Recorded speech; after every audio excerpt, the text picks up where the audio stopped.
साथियों नमस्कार, मैं Manoj Vishwakarma, social activist, art activist और साइंटिस्ट। साथियों अभी आपने देखा होगा 2 दिन पहले हरियाणा में कांग्रेस ने एक कैंडिडेट को राज्यसभा का उम्मीदवार के लिए नॉमिनेट किया है। उनका नाम है करमवीर बोध और वो मेरे दोस्त रहे। मैं उनसे सेक्रेटरीट में कई बार मिला हूँ, अच्छी तरह खूब मुलाकातें हुई। अभी मैं देख रहा था उनके बारे में कुछ लोग ये वो फैला रहे हैं कि जी इन्होंने तो एससी के एक वर्ग को छोड़ दिया, दूसरे वर्ग को ले लिया। तो मैं कुछ लोगों को एक बात बताना चाहता हूँ कि मैं उनसे पर्सनली मिला हूँ। मैं किसी का पार्टी या जाति की तरफ से नहीं बोल रहा हूँ।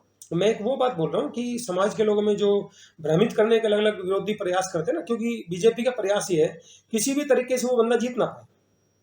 उसके पीछे की पॉलिसी क्या है, इन्होंने सतीश नांदल को जो खड़ा किया, भाई 31 वोट चाहिए तो कांग्रेस से 37 है, तो आराम से एक बंदा जीत जाएगा, बचे 6 वोट। अब ये क्या करेंगे बीजेपी वाले, कुछ बीजेपी की वोट बट के बीजेपी का भी 31 वोट से कैंडिडेट बन जाएगा जो संजय भाटिया। अब जो बचे वोट कुछ निर्दलीय मिला मिलू के ये किसी तरह चाहेंगे भाई ये बंदा हार जाए, क्योंकि इसके पास 2-4 करोड़ फेंकने के लिए पैसे हैं नहीं। और बीजेपी वाले आपको पता है क्या छात्र खेल चलते हैं अपने अपने पर्पज को सोल्व करने के लिए। तो ये जो मुझे लग रहा है ज्ञापन वगैरह देना जी, एससी ए को छोड़ दिया, हमारे बंदे को राज्यसभा का मेंबर हो जाए ना भैया, बनने तो 2 ही हैं, तीसरे में तो 90 सीट है, तो 90 में तो एक का फिर काम बिगाड़ा ही होगा। तो एक बंदा अच्छा बंदा जाने का फायदा होता है। जब मैं जाट आरक्षण के चक्कर में कई लोगों से मिलता था तो उसी सिलसिले में मैं इनसे मिला था। एक बार नहीं, मैं कई बार मिला हूँ। इनकी वाइफ भी जॉब में है। देखो ये बंदा यूएन में दलित एट्रोसिटी के बारे में लेक्चर देने गए थे। पहले बहुत कम लोग होते हैं जो यूएन में पहुंच पाते अपनी बात को रखने के लिए। दूसरा क्या है कि इनमें एक समाज के लिए कुछ करने का जज्बा था। तो वहाँ एमएलए भी बैठ के उस सेक्रेट में सारे वही लोग होते हैं, तो ये एक्टिव आदमी थे। तो बेशक जॉब में पहुंच गए, कई लोग सोचते हैं जॉब में हो जी हम तो बहुत बड़ा सेक्रेट में हो जो मजेदार काम हो गया हमारा। तो ये बंदा उस समय ये बंदा था कि उसके बावजूद भी एक्टिविटी में लगे रहते थे, सोसाइटी का भला कैसे हो।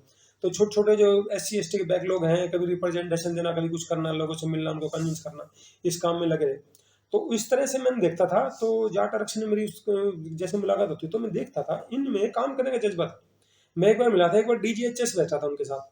तो उसको कह रहे थे डॉक्टर साहब अपने जैसे 5-10 लोग पैदा करो, उसके लिए क्या करना है बताओ। तो मतलब ये सोचते थे भाई DGHS बनने का मतलब ये बंदा डॉक्टर बनेगा तो वो सिविल सर्जन बनेगा, सिविल सर्जन से DGHS बनेगा तो वहां तक जाएगा, तो कहीं वो भला करेगा।